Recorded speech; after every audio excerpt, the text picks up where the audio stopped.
বেকারত্ব শুধু একটি শব্দ নয়, এটি এক অসম্ভব কঠিন বাস্তবতা যা মানসিক কষ্ট, হতাশা ও আত্মসম্মানের লড়াইয়ের নাম।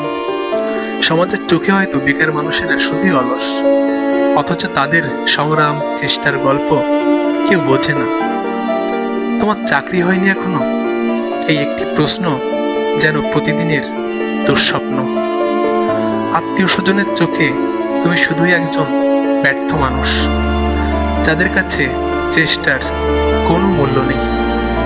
ফলাফলই শেষ কথা। যখন পড়াশোনা করছিলে সবাই বলছিল ভালো করে পড়ো, ভালো চাকরি পাবে।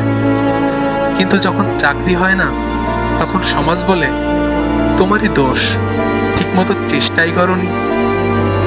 একসময় একসাথে চায়ের আড্ডা, ঘোরাঘুরি, হাসি মজা সব তো ঠিকই ছিল, কিন্তু সময়ের সঙ্গে যখন তারা চাকরি বা ব্যবসায় ব্যস্ত হয়ে পড়ল, তখন ধীরে ধীরে তুমিও তাদের কাছে অপ্রয়োজনীয় হয়ে গেলে। বাবা মা মুখে কিছু না বললেও তাদের দুশ্চিন্তাগ্রস্ত চোখ বলে দেয় কবে আমাদের সন্তান স্বাবলম্বী হবে। এই চাপ বেকার যুবকের বুকের ভেতর পাহাড় হয়ে জমতে থাকে। সম্পর্ক টিকিয়ে রাখা কঠিন হয়ে যায়, কারণ প্রেমের জন্য যে শুধু ভালোবাসাই যথেষ্ট নয়, একটা স্থিতিশীল ভবিষ্যতের যে দরকার।